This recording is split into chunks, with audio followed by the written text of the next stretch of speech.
All right, cool. So whoever's out there, whoever's with us, we're gonna rock with you guys. All right, I'm excited to be with you. So much for my hope of trying to have some level of professionalism with these videos, but I'm trying to get all this figured out, trying new ways all the time. If at any point you can't hear me, please let me know in the comments, because I didn't get to change the battery in the microphone because of the camera battery issues.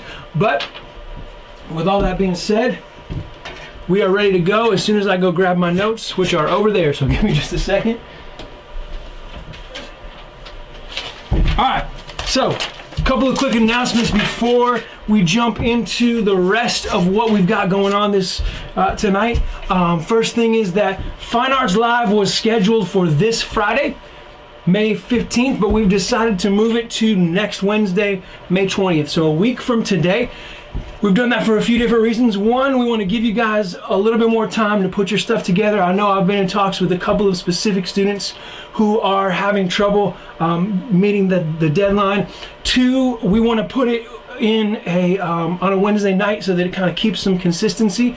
And three, I actually want to turn this thing into a little bit of a fundraiser for our Panama campus. So I've got some ideas, but none that I can pull off in time for this Friday. So you'll be getting some messages from me this week. If you are someone who I know has artistic talent and ability, and yet you haven't signed up yet, you're going to get some direct messages from me, because I want you to be part of what's happening with this Fine Arts Live program. And again, if you were kind of on the fence, you're like, man, I don't really know if I want to do that, understand that it's going to help raise funds for our Panama campus, and they're really struggling with some poverty and hunger in the area that we serve. So kind of use that to have that help you make your final decision and get involved with Fine Arts Live. I'll paste the sign up link on Instagram later. It's actually on Instagram right now in our bio on the link tree, so you can find it there. All right. Also, senior night is May 27th. So if you are a senior, then I'm going to be contacting you in the next couple days to schedule the things that we're kind of working on. We've got a couple different ideas. We're still working within the confines of the pandemic, even though North Carolina is now in phase 1. We're still limited in what we're able to do and not do and all that kind of stuff. So yeah, I'll be contacting you if you're a senior. We've got about 12 seniors who are part of our group this year, and we're hoping to hear from every single one of them as part of our senior night on May 27th. So you're going to want to make sure that you're part of that. And then we got some big news about the summer coming up really soon. I can't officially announce it to you yet, but it's something that I'm excited about. We're really trying to work on within the confines of this virus and figure out what we're doing and how to make awesome stuff happen to stay connected with you guys and help you have fun, help you build relationships with one another, and help you grow closer to Jesus. So hopefully we're doing a decent job for most of you through that, but we've got some really cool ways we're hoping to roll out in the next week or two going into the summer. All right, so we're going to play a couple of games tonight. There's not a ton of you online that I can see, or at least not logged in, but get ready to join us in the comments to have a chance to win some prizes. And here's the deal. A bunch of you, I owe you prizes, and I know that. So like Alexis Nolan, you've won one, maybe 2 times. You need to let me know. You need to send me an Instagram message, an email, or a text, and let me know how many times you've won. Braylon Malham, you've won 1 or 2 times. I think Abigail Brakefield and Abigail Rogers have each won once, and I may be missing 1 or 2 other people. So if you have won and I owe you something, you need to send me a message, a text, an Instagram message, something like that tonight, because before I go home tonight, I am going to email you an Amazon gift card for however much I owe you. The reason that I'm so far behind, what's up, Amira? The reason I'm so far behind is our financial person has not been in the office the last several weeks. She's been working from home, and so I needed her help on some of the stuff to send you guys some of those things. So we're gonna switch it up. We're gonna go Amazon gift cards, and I'm gonna pay up all my debts today, including those of you who win tonight. You're gonna get your debts paid as well. So the first thing we're gonna do is we are going to play a game called Spell Check. All right, so get ready in the comments. I'm gonna ask you to spell a word. I'm gonna say a word, and I'm gonna ask you to spell it correctly. The first person to spell that word correctly who is a student, so leaders, you don't count. The first person to spell that word correctly is going to get entered into a drawing at the end of the night to win a prize. You'll get one of the 2 Amazon gift cards that we're giving away today. These are some weird words, some old words, but you have to figure out how to spell it correctly. The first person to spell the word correctly is going to get points. I do not have definitions, so don't ask, please. And the first word is hullabaloo. All right, the word is hullabaloo. If you can spell the word hullabaloo in the comments, the first person to spell that word hullabaloo correctly gets entered into a drawing for a $10 Amazon gift card. All right, here we go. I'm waiting on some people. I know you guys are a little bit behind me, so I'm kind of stalling. I'll keep saying the word hullabaloo a few more times. It's a fun word to say. You should try saying it there from your home as you're watching. All right, and Riley, that is not correct. You are missing 1 letter. You're missing 1 letter. You may try again, or someone else can cheat off of her.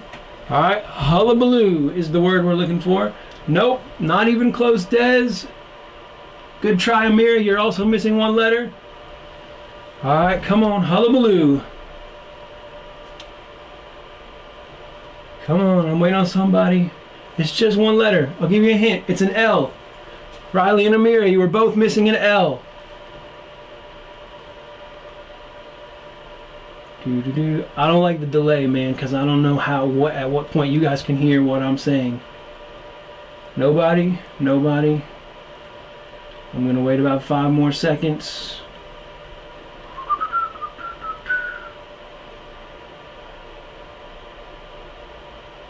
All right. Nope, nobody's got it. So 3 of you were close, so I'm going to put you in the drawing, Riley, Sarah, and Amira. The correct answer is Hullaballoo. Hullabaloo. See, you came in at the end after I was already made the call. Sorry, Riley. All right, so Riley, Sarah, and Amira are going in the drawing for the first one. We're going to do 2 more. The next one is flummox. Flummox. All right. My baby likes to flummox me by screaming at the top of his lungs for no apparent reason. Flummox.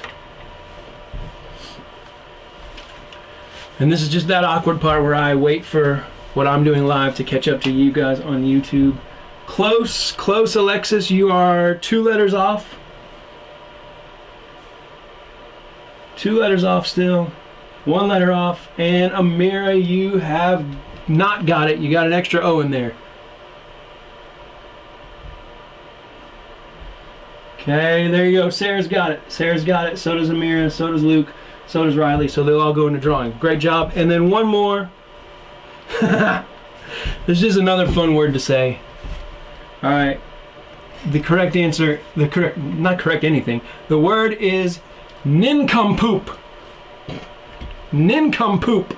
My wife thinks that I'm a nincompoop when I get flummoxed by a screaming baby. Nincompoop. This is, again, the weird part where I wait for what I'm doing to catch up to what you're hearing. Nincompoop. Very close. You're missing 1 letter on the first spelling there, Alexis. I'll say it 1 more time. Nincompoop. And Luke's got it, so does Alexis. All right, so those are the people that are going to go in a drawing. I'll go back and look at this. We'll do a drawing like on Instagram Live or something afterwards. Again, reminder, if you have won anything up to this point, I'm tracking Alexis once or twice. You gotta let me know which that is. Abigail Brakefield, Abigail Rogers, and Braylon twice. If you have won something and I owe you money, let me know, because I'm paying up today. Before I go home, I'm sending you an Amazon gift card to either your email or your phone number, whichever you prefer. All right, I'm paying up today, so let me know. All right, we're going to play another game really fast. It's called What's Behind the Mask. We're only going to do a couple of rounds of this game as well. And here's how it works. When you answer, I need you to put the number of the question and your guess, okay? Because I'm going to go back through these answers and figure out who answered each one correctly, but I need to know which question you're answering. So for this first one, put 1-A, 1-B, 1-C, whatever your answer is, okay? So give me just a second while I work some finagly magic. Hopefully you guys can still hear me. And we're going to see a question right here. There's Taylor Swift with a PPE mask on. So, remove the mask, and what kind of expression does Taylor have? Is it A, a smile, B, a frown, or C, straight face? So again, for your answer, you're going to do 1-A, 1-B, or 1-C. Just guess very quickly. What answer does Taylor have? A, a smile, B, a frown, or C, is she straight-faced? I'm going to give you 5 more seconds, and then we're going to reveal the answer. All right, so don't just play fair. Don't write the answer after I show it. All right, and the answer is, as always with Taylor Swift, C, straight-faced. All right, good guess, those of you who chose C. Next, we're going to go to this one. Boom. All right.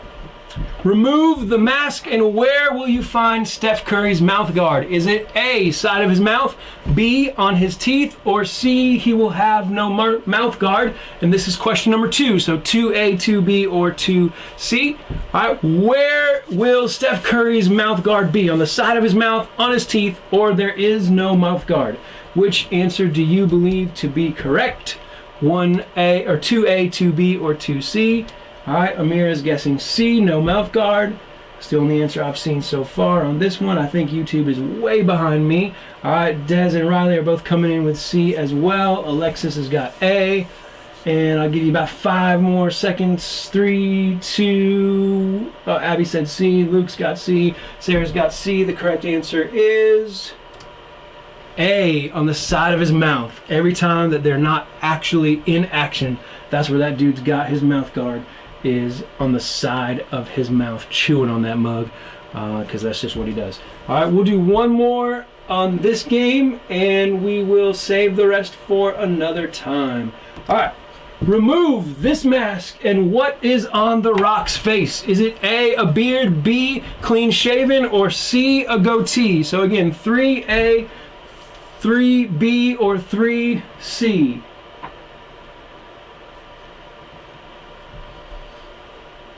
All right, 3A, 3B, or 3C. Remove the mask, and what is on The Rock's face? A, a beard, B, a clean shaven, or C, a goatee? Riley's got clean shaven, so does Amira and Des and Abby. Everybody's guessing B so far. We'll give you a couple more seconds to come through here. Alexis has goatee. Luke's got clean shaven. Sarah's got clean shaven. Nobody's guessing beard, although I've seen The Rock with a beard at one point or another. No, that is not a hint. All right, 5, 4, 3, 2, 1. The correct answer is goatee. Alexis was coming through with the correct guess once again. All right, so we are now going to, I have to figure out what button I need to push. And here's me again, and we're going to move off of the games. Like I said, at the end of this, I'll go back through those comments and share with you guys, or we'll do a drawing for everybody who correctly guessed on each of those answers.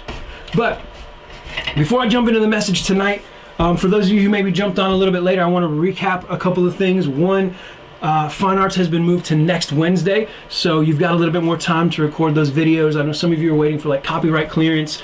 Some of you are waiting for me to send you a direct message and harass you and say, come on, you got to do this. But in case you missed this information, we're also going to try and turn this into a fundraiser for Panama. We're going to try to reach out to the adults in the church and say, hey, you need to be part of this, support our students, see how awesome they are, and help us raise some money for our Panama campus. So if you haven't signed up yet, if you haven't submitted your videos or your stuff, you need to do that, because you guys are awesome. We want to celebrate you, and also we want to kind of leverage that to help raise some money. And then also, senior night is May 27th, so if you're a senior, I'm going to be contacting you pretty soon with some more information about that.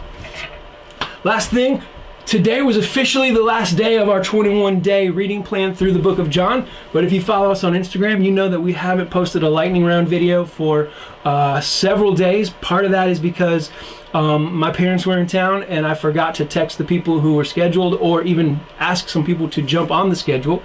And again, in any reading plan, in any time we do stuff like this, sometimes people miss days. I missed several days. I read a lot of it off the app, some of it on my computer, some other places, but I missed several days. And so what we're gonna do is we're gonna take this week to do a catch-up week, not ketchup like the stuff you put on your French fries, but catch-up week for the book of John. Maybe you didn't start at all reading the book of John. You've read 0 chapters.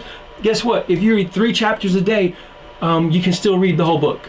Maybe you read some and you missed some. So this is going to be a go back and read the ones that you didn't week, and you're going to see some lightning round videos from some more of our students and some more of our leaders for some of the chapters that we haven't posted yet. Not just the last 3 or 4, but there were some other chapters earlier in the reading plan that we didn't post videos for. And so you're going to see some of those kind of sporadic, not in a sequential order.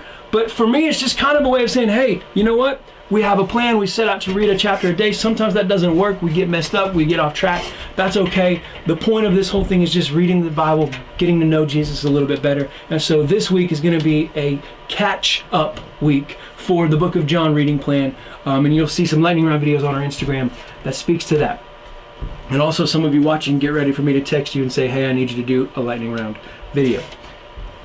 But today is officially the end of our series on the book of John. At least it's the last message, full-blown message I'm going to preach from the book of John as part of this series, because next Wednesday, is going to be Fine Arts Live, and the Wednesday after that is going to be senior night, and the Wednesday after that, hopefully we'll have some big news for you guys about what that's going to look like. But tonight, there were so many options from the last 7 chapters of John to choose from that I couldn't really, it was really hard for me to pick one, but where I landed was the book of John chapter 20. And we're going to look at verses 24 through 29. So just stick with me for a few minutes. If you got comments, if you got questions, things that you think are really cool that I'm saying, things that maybe don't make sense, you can put them in the comments there on YouTube. But, and again, I haven't said it yet. I miss you guys so much. You're amazing. I love you. I can't wait till we can all be together again. But I'm so thankful for you joining in and tuning in and being part of this YouTube Live and letting me hopefully speak into your life tonight, at least a little bit. All right, so this is the book of John chapter 20, and the setup is this. In John chapter 19, Jesus dies. All right, he's been crucified. We all kind of know that story. If we've been in church for a little while, we know what happens to Jesus. And so he's betrayed by Judas, one of his disciples, and the other 11 disciples watch him as he's crucified and then buried in this tomb. So you got to think here that these are dudes who believed that Jesus was the Messiah. They didn't just believe it. They believed it so intensely that they left their jobs, their homes, and their families to follow him around the country for 3.5 years because they believe that he's the Messiah, and now they've watched him die. They've watched him be hung on a cross, buried in a tomb. You got to understand what that would do to someone's mental state, but that's where they are. And after all that time together, see, they still didn't fully understand what Jesus was trying to say to them when he told them what would have to happen, when he told them that he would have to die. And so, in the beginning of John chapter 20, what happens is Peter and John run to the empty tomb and they realize that it's empty, and they begin to believe, holy smokes, Jesus wasn't lying to us. He really has risen again. And then a few verses later, Jesus appears to Mary Magdalene. And then a few verses after that, he appears to 10 of the other 11 disciples. And he's like, hey, peace be with you. What's up? It's me. I'm here. Be filled with the Holy Spirit. Things are going to be awesome. But then one of them, Thomas, he wasn't there. And verse 24 says, one of the disciples, Thomas, was not with the others when Jesus came. And before we jump into the rest of the text tonight, there's a ton of debate about why Thomas wasn't with them that night. See, that first night was actually 3 days, it was 3 days after Jesus was killed. It was Sunday evening, and these guys are gathered together, but Thomas isn't there. Now, some people think that maybe he just had a prior commitment, like he was out, he promised his mom he'd go grocery shopping that day, or he had a pre-scheduled date or whatever. Obviously, those are more contemporary things. That wasn't it. But some people think he just had this prior commitment, whereas others believe that he had begun to isolate himself out of the pain and doubt and unbelief and questions that Jesus' death caused. Some of them felt like he was practicing a whole different kind of social isolation than the one that we're stuck with right now. He was in the middle of hurt and doubt and emotions and pain so deep that he didn't want to be around anybody. He didn't know what to do, right? That's what, everything that he believed in this moment seems false because he watched Jesus die. All of his hopes seem to have been dashed. And the thing is that some of us, maybe some of you watching tonight, but I certainly know that people your age, your peers, probably even people who will consider themselves to be part of our group here at Epic Students, some of you guys are feeling that same kind of pain, and our instinct way too often is to isolate ourselves, to not be around anybody, to not have community, whether it's through in person, which we can't really do right now, or through Zoom calls or texting or anything else, is to kind of hide that pain and that doubt and those questions, say, no man, I'm perfectly fine, I'm totally okay. There's no shame in feeling pain, whether it's because your senior year has been ruined, or you've lost somebody close to you, or things are not happening as you expected, or something that's been done to you, or it just feels like your whole life is spiraling out of control. There's no shame in any of that.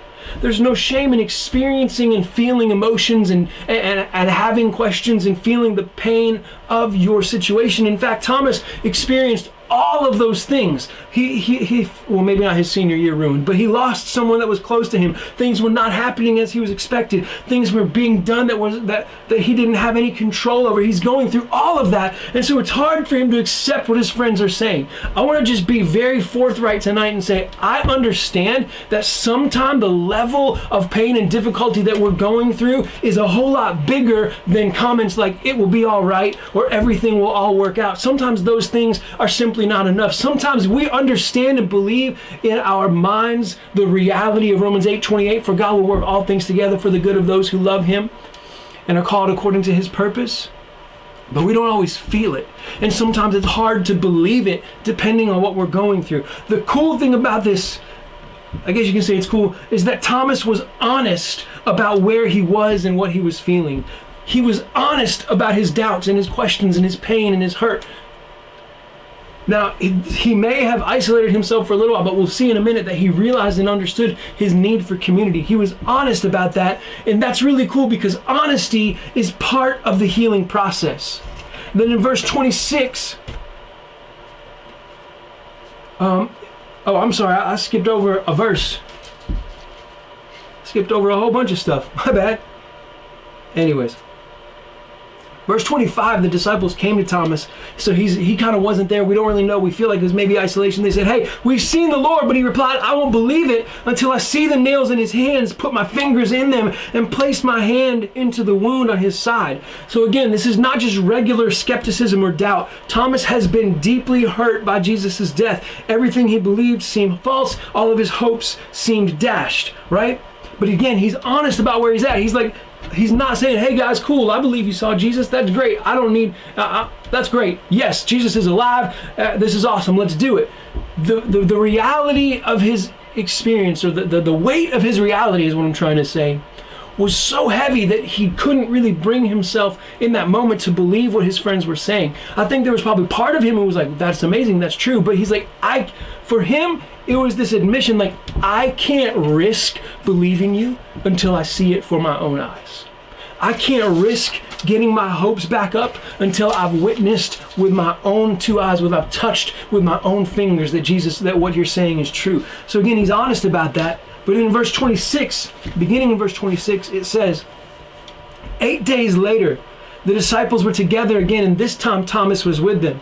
So again, Thomas didn't allow what he was feeling to keep him away. He knew he needed the love and support of people who cared for him. So before I go any further, I just want to say, if you are going through it tonight or this week or this year, if you just are in a situation where you feel hurt or ashamed or alone, you're not. We are here for you. Please send us a message on Instagram, in the YouTube comments somewhere. We are here for you. You're not alone. Please understand that. All right? And so Thomas kind of figured that out. He's like, hey, I need to be around people who care about me, who I can trust. I might not be in the same intellectual or emotional space as them right now, but they're going to help me. They're going to support me.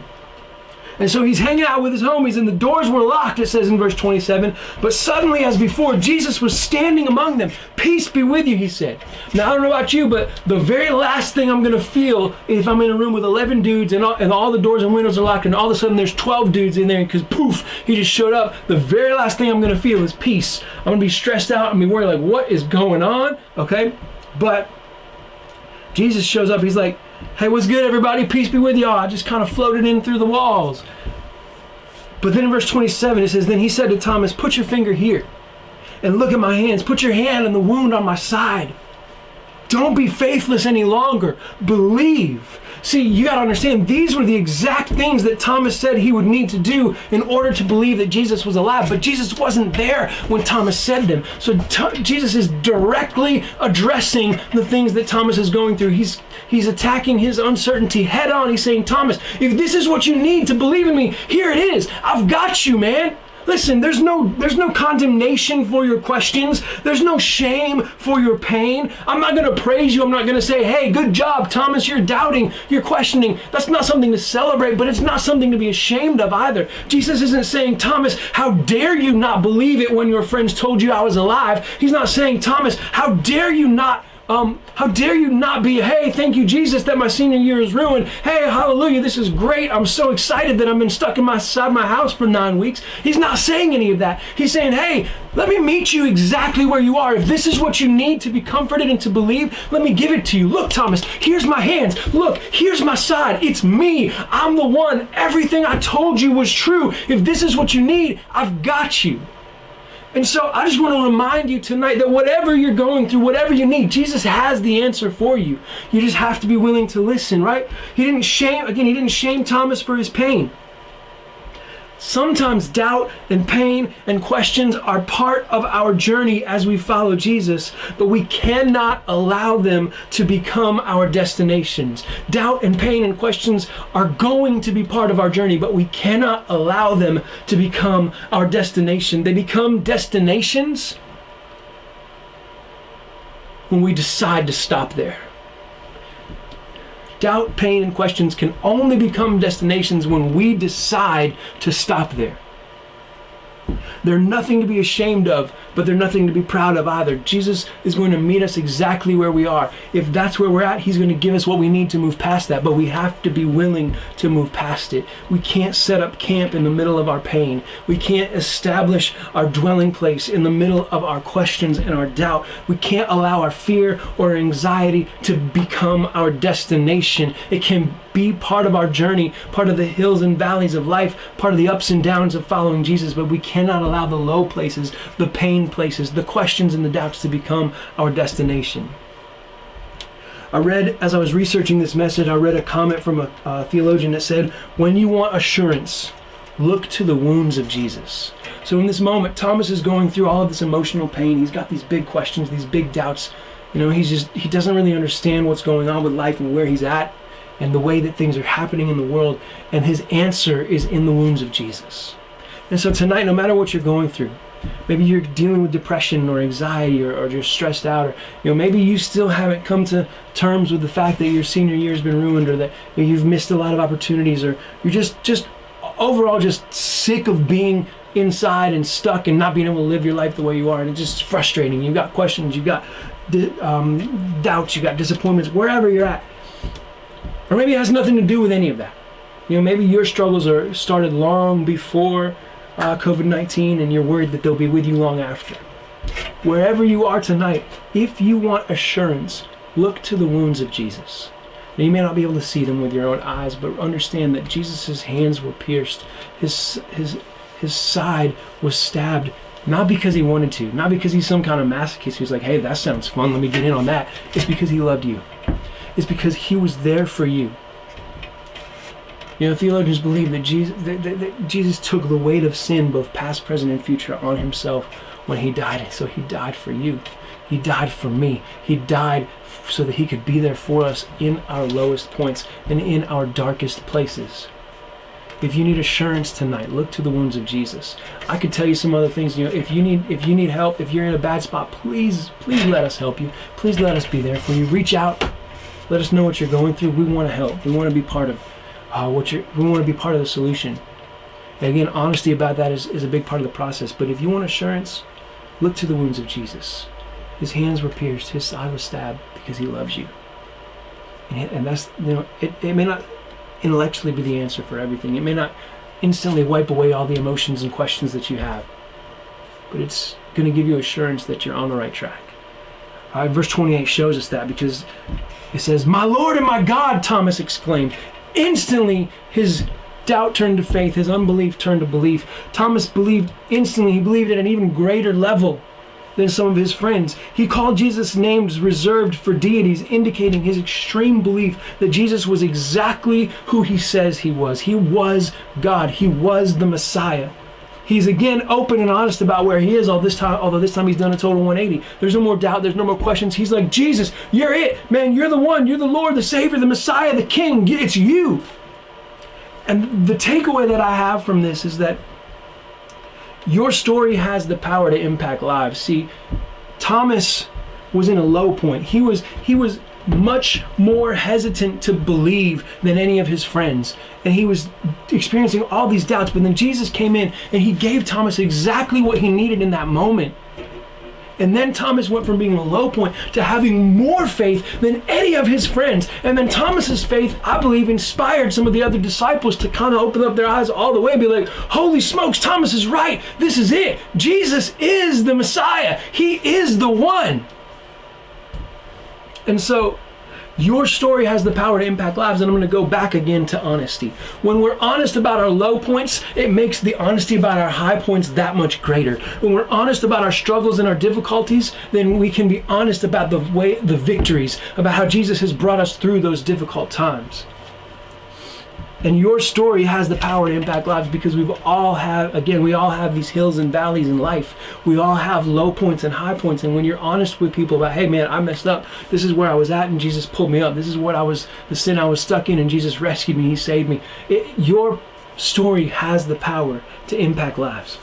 And then verse 29 says, "Then Jesus told him, 'You believe because you have seen me. Blessed are those who believe without seeing me.'" Again, as I was studying for this, a commentator, a theologian, I guess, he introduced this idea of subjective faith versus satisfied faith. All right, subjective faith versus satisfied faith. And subjective faith is based on evidence or conditions. So Thomas, in that moment, he had subjective faith that became satisfied faith, but we'll get to that in a minute. But he had subjective faith. His faith was based on evidence of seeing Jesus' hands and his side pierced. All right. So sometimes we have subjective faith. We have subjective faith that the sun is in the sky because we can see it, right? We have subjective faith about all these things, but it's based on evidence or conditions. Satisfied faith is based on Jesus' words and promises. It's based on, okay, God, this is what you've told me, and that's enough for me. My faith is satisfied in you and in knowing that you will keep your promises, that you will fulfill your word. Let me just be honest with you, man. Satisfied faith is very, very, very hard. And sometimes it takes risks. See, in the beginning of this, I told you, Thomas understood how big of a risk it was to put his faith in Jesus, even in his dark moments. And at that moment, he wasn't ready to take that risk. But Jesus didn't condemn him. He didn't shame him. He said, hey, Thomas, let me help you get over the hump on this. Let me help you get over whatever obstacles you're facing and get to a place where you're ready to put your faith in me again. I want you to understand that satisfied faith is very hard. It is something that's hard to live on a daily basis. I have not yet mastered it. Some days my faith is very satisfied. I'm very confident in who God is, and I know that He's going to that He's going to fulfill His promises. Other days I'm like, dude, I really don't know. I got a lot of questions. But again, when you want assurance, look to the wounds of Jesus. Even in those moments where I wonder, where I doubt, where I think, man, is God really in control? Does He really know what He's doing? I can remember what He did for me. I can remember where I used to be before Him and where I am now because of Him.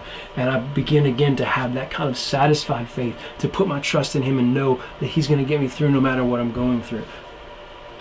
Something I read today was that throughout the Gospel of John, Jesus triumphed over sickness, sin, evil men, death, and sorrow. Now with Thomas, Jesus conquered unbelief. Jesus is the answer to your unbelief. He is the answer to your questions and your doubt. He can help you overcome whatever you're going through. All right. In the end, I think what we need to do tonight as we close, and then for those of you who are still with us, we're going to play one more round of What's Behind the Mask, and then I'll pray us out. But 3 questions that I wrote down in the context of this message in John chapter 20, verses 24 through 29. 1, are we willing to be honest about where we are? Are you willing to be truly honest about where you are? Hey, you know what? Where you are right now might be a great place. Maybe you've kind of processed through all the emotions. You're like, dude, I'm okay with it.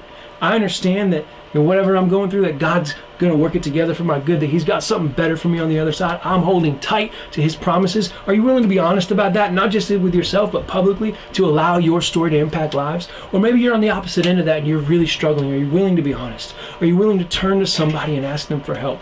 Even if the only person you're honest with is Jesus, you get alone in your room tonight and you just start telling Him everything you're feeling. Don't hold any of it back.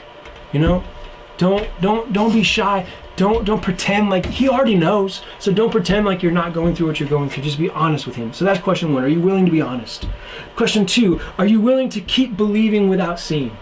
Are you willing to hold on to that promise of Romans 8:28 that God's going to work all things together for your good, even when you don't see a way forward? Are you willing to continue to put your trust in the promises of God, even when things don't necessarily make sense? And then finally, are you willing to proclaim Jesus? Are we willing to proclaim Jesus as our Lord, even when things are happening differently than what we hoped they would, or when we don't understand what He is doing?